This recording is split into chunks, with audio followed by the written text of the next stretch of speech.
জোড়াসাঁকো পরিবারে এসেছিলেন তখন তার বয়স ছিল মাত্র 9 বছর, আর রবীন্দ্রনাথের বয়স ছিল মাত্র 7 বছর।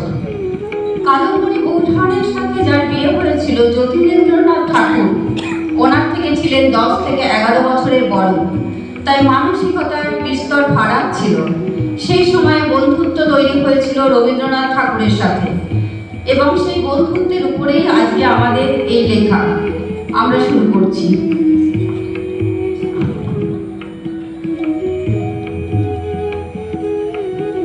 একটু সিচুয়েশনটা আমি বলছি।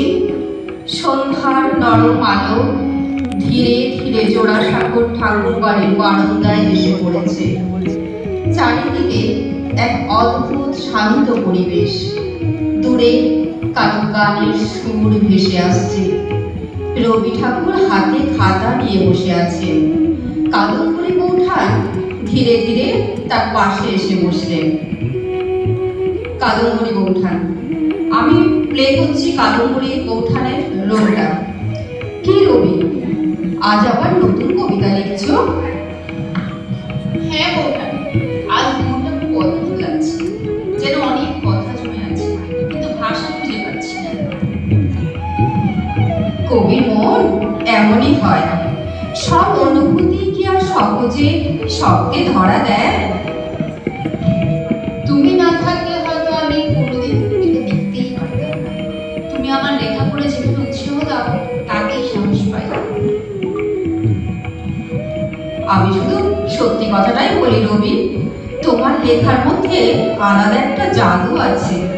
তোমার শব্দগুলো যেন মানুষের মনের ভেতরে গিয়ে কথা বলে রবি। কিন্তু সবাই তো তা বোঝে না।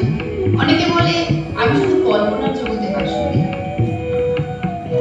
আসলে মানুষ নতুন কিছু সহজে মেনে নিতে পারে না। একদিন তারাই তোমার কবিতা নিয়ে গর্ব করবে, তুমি দেখবে। বৌঠান, তুমি কখনো একা অনুভব করো? একা? কি বললে? একা? মানুষের ভিড়ের মধ্যেও মানুষ একা হতে পারে রবি। বড় বাড়ি, অনেক মানুষ, তবু মনের কথা বলার লোক খুব খুব কম রবি। আমি শুধু তোমাকেই দেখি। তোমার মনের কথা শুনলে আমার খুব কষ্ট হয়। তুমি সবাইকে সবসময় হাসি খুশি রাখো, অথচ নিজের দুঃখ লুকিয়ে রাখো। সব দুঃখ প্রকাশ করতে নেই রবি, কিছু কষ্ট নিজের ভেতরে রাখতে হয়। তবে তোমার সঙ্গে কথা বললে মনটা যেন কেমন হালকা লাগে আমার।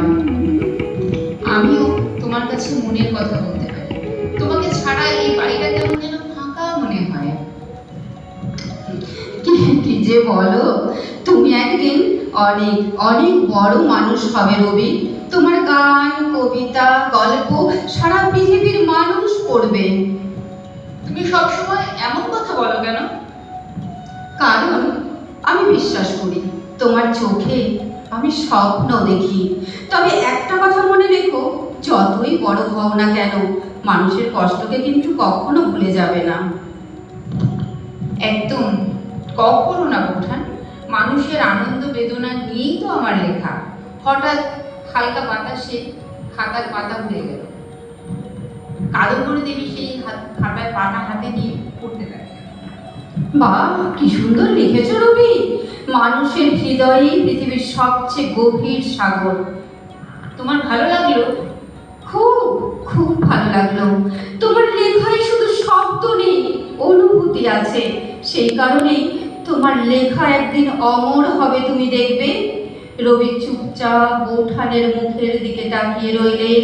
সন্ধ্যার আলো ধীরে ধীরে মিলিয়ে গেল, কিন্তু তাদের কথার উষ্ণতা যেন চারিদিকে ছড়িয়ে পড়ল। নমস্কার। নমস্কার।